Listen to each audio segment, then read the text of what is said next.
우리의 소중한 가정의 재무설계.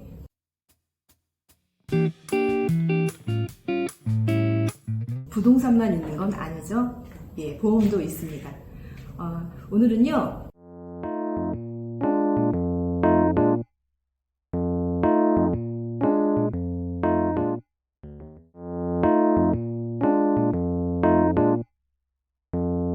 이 한 회사에서만 26년째 근무하고 계시고요. 보유 고객 4,000분 이상을 보유하고 계신 유희 설계사님을 오늘 모셨습니다. 안녕하세요. 네, 안녕하세요.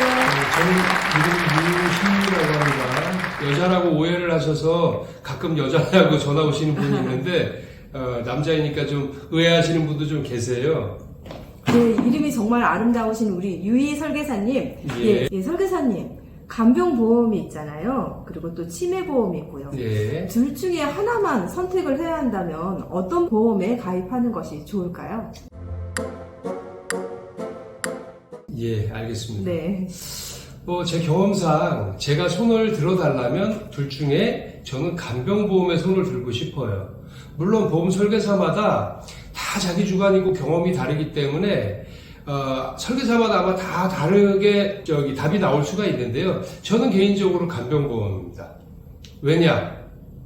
자, 간병보험은 두 가지가 있어요. 간병보험은 첫 번째, 간병인 지원일당 보험이 있고요. 간병인 사용일당 보험이 있어요.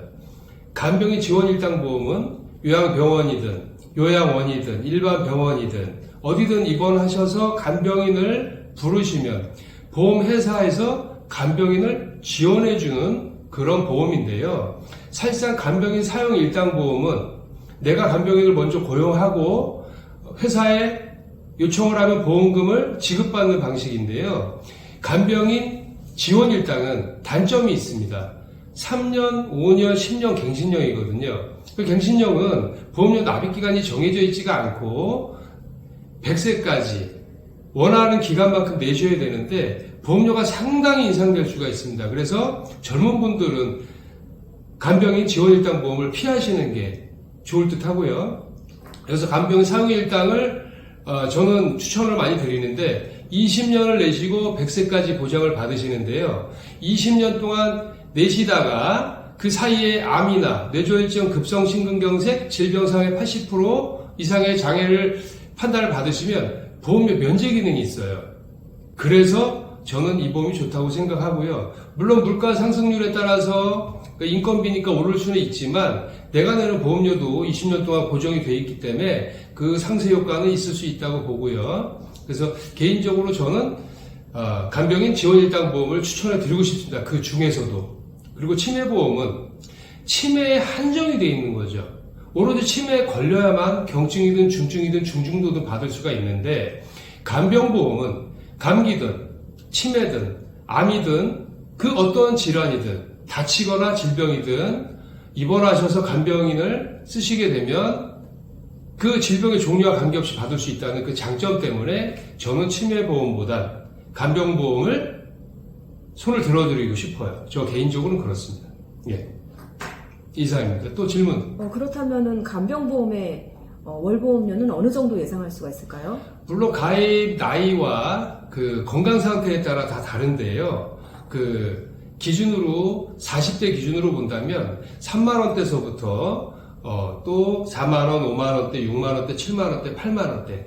특히 70세가 넘어가서 75세까지 가입하실 수 있지만 70세 넘어가시면 대부분 이런저런 질환들이 있으시거든요. 그래서 보험료도 좀 올라가시고 또 하루 간병 일당에 대한 간병 일당에 대한 보상도 좀 달라지게 됩니다. 또 질문. 간병을 남편분이 간병을 하더라도 보험료를 받을 수 있다는 그런 질문 정말 잘하셨는데요. 네. 간병보험이 좋은 거는요. 내 와이프가 나를 간병해도 또 내 아이들이 나를 간병해도 간병비를 받을 수 있다는 거고요. 하루에 7만 원 이상만 비용을 지불한다면 하루 15만 원 전액이 나오게 돼 있고요. 15만 원 가입 기준으로 따지면.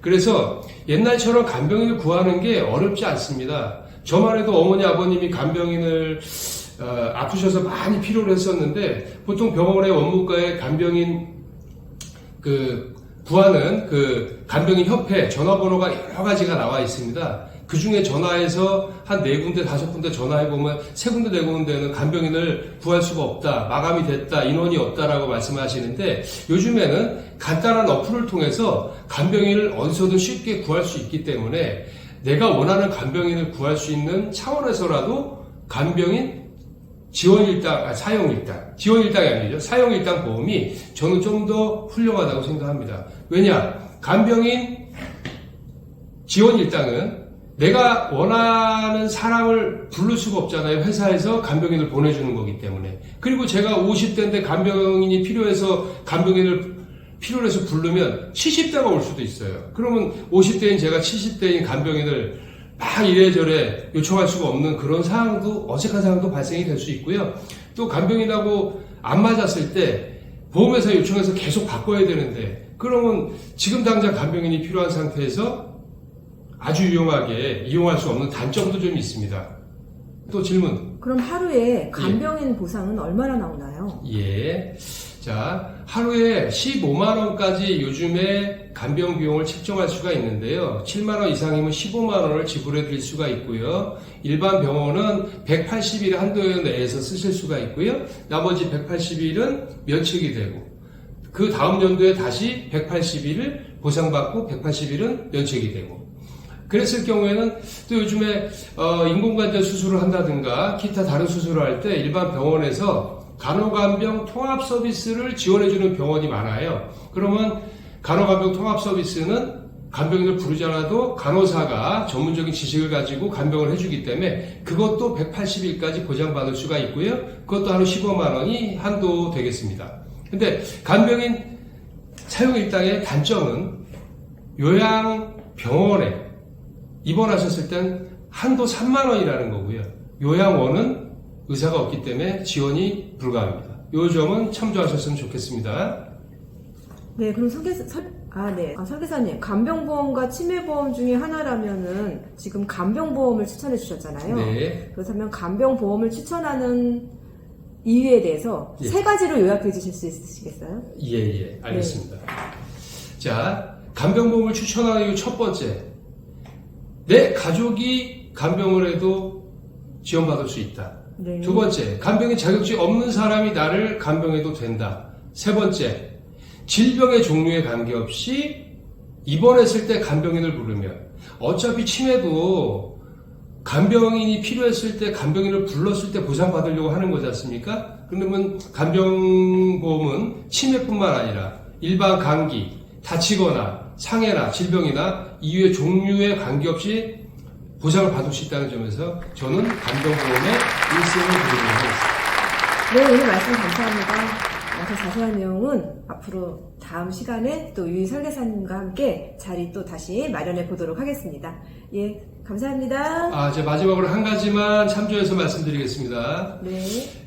고객 여러분, 싸고 좋은 보험은 없습니다. 자기 경제적인 상황과 나이, 건강에 맞춰서 적당한 보험을 고르는 현명한 판단이 가장 중요할 거라고 생각합니다. 다음 기회에 또 인사드릴 수 있으면 좋겠습니다. 감사합니다. 네, 오늘 말씀 감사합니다.